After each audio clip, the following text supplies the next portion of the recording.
Mesdames et messieurs, chers compatriotes, voici un moment de plus, un moment d'une réelle gravité pour la nation après ceux qui ont jalonné les 4 ans de lutte que nous venons de franchir.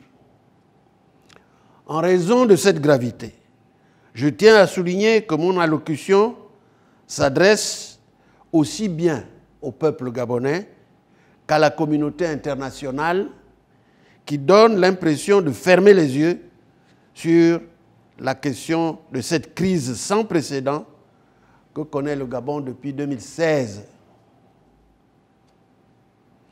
La question de la crise gabonaise reste d'une urgente actualité. Le régime qu'il a appris à ses dépens vient de réaliser que l'actualité du choix fait par le Gabonais en août 2016 de rejeter à jamais Ali Bongo s'impose malgré le temps et envers et contre tout. Le régime, ainsi confronté à cette évidence, doit finalement prendre acte que le moment incontournable, tant différé, est arrivé de déclarer la vacance du pouvoir. La vérité que désormais Ali Bongo est définitivement inapte et hors course ne peut plus être ni masquée ni esquivée. Ainsi donc, la vérité des urnes s'impose. Oui, la vérité des urnes s'est imposée, c'est incontournable. C'est pourquoi le régime tente désespérément de travestir l'impératif de la vacance du pouvoir à travers le projet de révision de la Constitution qui a été annoncé le 18 décembre dernier.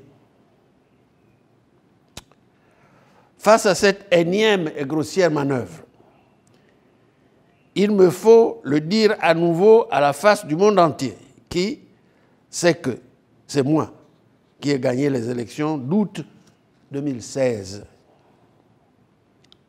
Telle une force tranquille, je reste ferme, déterminé et fidèle au peuple gabonais dans le combat pour la reconnaissance de la vérité des urnes. Mesdames et messieurs, ce combat n'est rien d'autre que la reconnaissance de la souveraineté du peuple gabonais qui s'est exprimé en me faisant élire le 27 août 2016 avec plus de 65% des suffrages. Cette noble ambition politique, je l'ai assumée et je la porte avec les Gabonaises et les Gabonais de toutes les provinces du pays qui restent debout à mes côtés face au clan du régime qui a refusé d'entendre la voix du peuple, la voix de Dieu. Par la voie du coup d'État militaro-électoral, le régime a voulu priver le peuple gabonais des perspectives nouvelles ouvertes par le projet que j'ai soumis au peuple gabonais et que sa majorité a approuvé.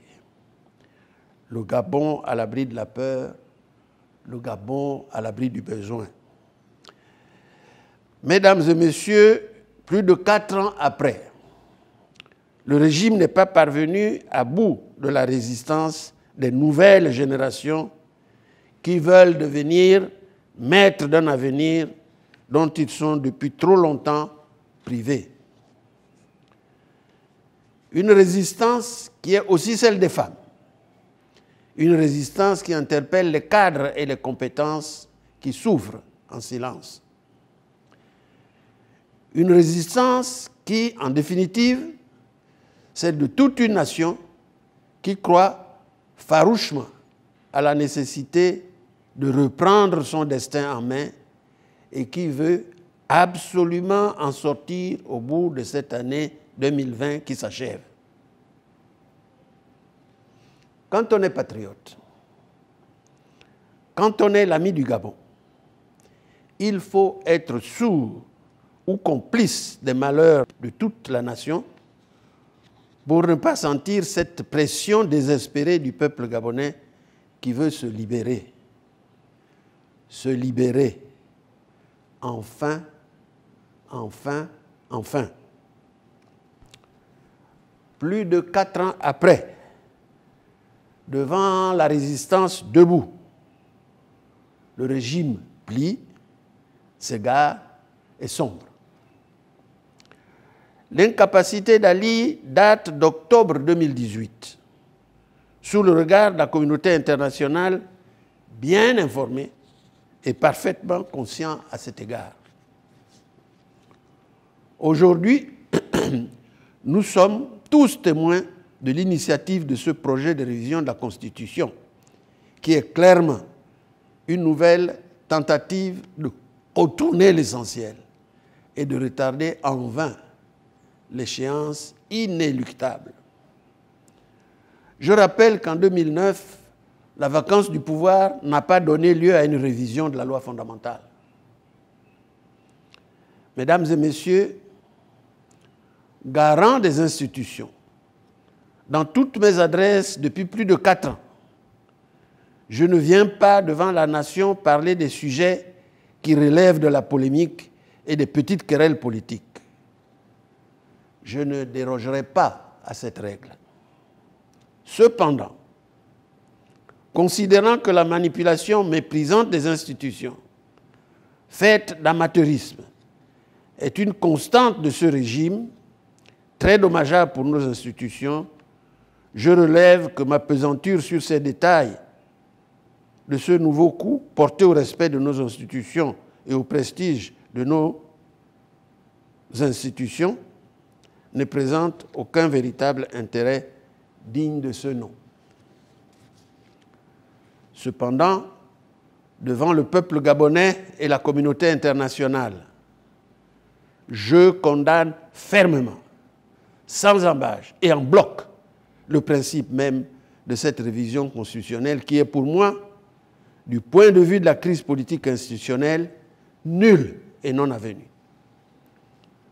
Cette révision est totalement sans objet et contre-productive dans le contexte actuel, car l'attente pressante du peuple gabonais est ouvertement, sinon unanimement, la déclaration de la vacance du pouvoir pour une issue définitive de la crise. Comme dans les pays qui se réclament du modèle républicain, celui qui a gagné les élections prend les rênes du pays. C'est aussi simple que cela. Que celui qui a reçu le mandat du peuple souverain se mette enfin à son service, alors que la société gabonaise est en perdition totale. Dans cet esprit, je suis attentif à la signification et à la portée de cette révision de la loi fondamentale, dans la mesure où elle constitue une fausse réponse de plus à l'ingouvernabilité et à la crise ouverte par le coup d'État militaro-électoral. Mesdames et messieurs, s'agissant de l'une des clés de la sortie de crise que l'on réclame à corps et à cri, c'est-à-dire les garanties permettant une passation pacifique des charges, nul besoin d'une pseudo-révision de la Constitution. Je me tourne vers le corps diplomatique représentant la communauté internationale. Je lui rappelle solennellement que j'ai sans cesse écrit et répété publiquement devant le peuple et la communauté internationale mon engagement à assurer les garanties nécessaires au régime sortant dans le cadre d'une passation pacifique des charges. Je rappelle encore à tous, pour qu'on m'entende bien, que les garanties au régime sortant qui vont de pair avec la passation pacifique des charges constituent une composante de mon plan et de ma stratégie diplomatique.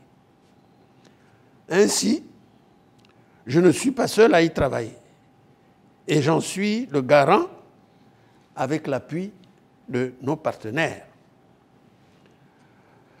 La sincérité de mon engagement et des garanties données, notamment à la communauté internationale, doit être appréciée à la mesure de ce que Ali a fait au détriment de ce pays depuis la fin des années 1980. Les rêves de monarchie et l'aventure royale d'Akomamba, c'est Ali. Les pratiques occultes au cœur de l'État, c'est lui. La liquidation de ses anciens amis, en passant par la conquête sanglante du pouvoir en 2009 et la ruine financière du Gabon, c'est encore lui. Sans parler des institutions détruites. Et j'en passe. Oui, j'ai accepté, au nom du peuple gabonais, d'accorder ces garanties que je maintiens sous le contrôle de la communauté internationale, au nom de la cause la plus élevée qu'un chef d'État, comme je le suis, puisse servir. Pourquoi devrais-je m'en prendre à un serpent mort? Pourquoi? Le Gabon vaut bien une messe. Dans le même esprit, le rassemblement est un acquis dont je réaffirme l'importance pour la nouvelle République et la renaissance du Gabon. C'est pourquoi ni le Gabon, ni mon arrivée au pouvoir, conquise dans la transparence et sur le socle d'un contrat entre le peuple gabonais et moi, rien ne saurait être souillé par la division et le sang versé de nos compatriotes. À un pouvoir conquis dans le sang doit succéder un pouvoir que j'incarne, fondé sur le rassemblement, la libre adhésion et sur la souveraineté du peuple gabonais.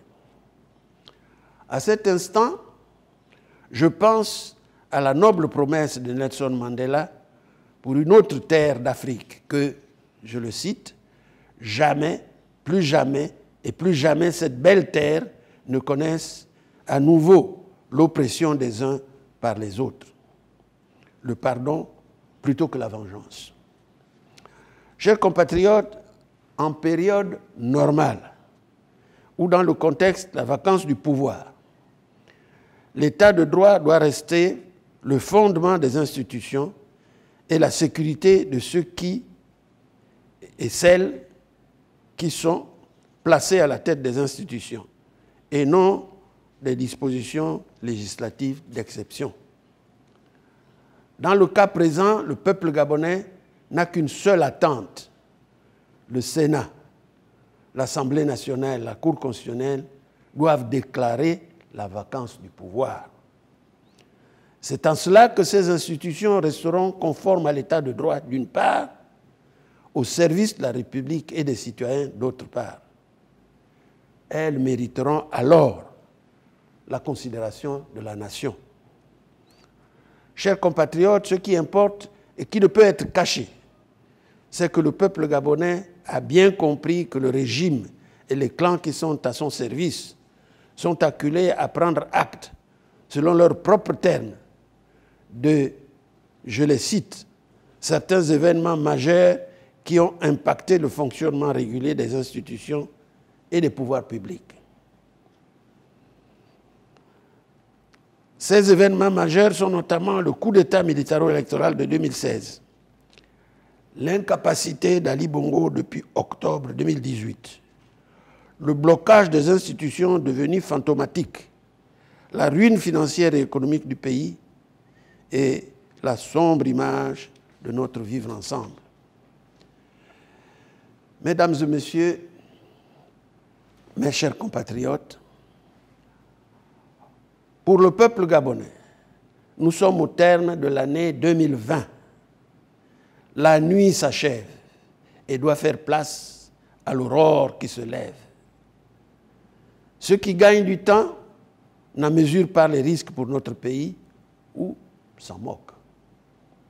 Pour ma part, jusqu'à présent, j'ai été un rempart face aux tentations de mes compatriotes dictées par le sentiment d'abandon. J'ai contenu ici à l'intérieur, en m'adressant aux parents des victimes et à ceux des prisonniers politiques, à toutes les forces vives et à la société civile, tantôt la montée du sentiment anti-français, tantôt des actes désespérés, individuels ou collectifs. Beaucoup de Gabonais peuvent témoigner que sur le plan individuel, ce combat a coûté la vie à des compatriotes, parmi lesquels les nombreux martyrs tués dans les PK ou au QG. Certains qui ont été même brûlés vifs et d'autres qui ont été enterrés vivants. J'ai appelé à l'intelligence de la diaspora pour ramener ses griefs et sa combativité à leur juste mesure, compatible avec le statut d'ambassadeur du Gabon assumé par ses membres. Mesdames et messieurs, le regard encore tourné vers la communauté internationale, la communauté francophone et notre sous-région proche, je souligne avec gravité que les clignotants sont au rouge au Gabon, dans un pays où de nombreux citoyens n'ont plus rien à perdre. Oui, aujourd'hui, dans un pays rattrapé, dans un contexte de crise de plus de 4 ans, par la pandémie du Covid-19, les Gabonaises et les Gabonais, plus que par le passé, n'ont plus rien à perdre. Il est temps de vous renouveler mon interpellation en tant que partenaire du Gabon. Comme vous pouvez le constater vous-même, les contestations et les condamnations qui se font entendre suscitent déjà des manifestations. Et pour éviter que le Gabon n'enregistre encore des morts, je rappelle le principe de la responsabilité de protéger qui incombe à la communauté internationale. Le principe de la responsabilité de protéger. Je sais compter à cet égard sur l'appui de ceux qui nous soutiennent. Je dis bien qui nous soutiennent. Et je leur adresse d'ores et déjà toute la gratitude du peuple gabonais. Notre exigence du moment reste la constatation de la vacance du pouvoir consécutive à l'incapacité d'Ali Bongo. Le peuple gabonais a choisi la voie de l'élection en 2016 pour exprimer son choix.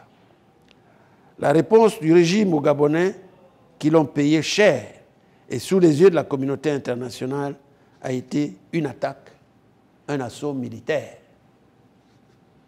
Le régime a fait la guerre cruelle et brutale fin août et début septembre 2016. Cette guerre s'est poursuivie sous la forme d'une violence sournoise et un harcèlement sans fin contre un peuple sans armes. Derrière la violence de la révision de la Constitution, le langage des armes n'est pas loin, car ce régime ne dispose de rien d'autre. Le peuple gabonais n'acceptera pas cette fois de subir sans réagir une nouvelle guerre.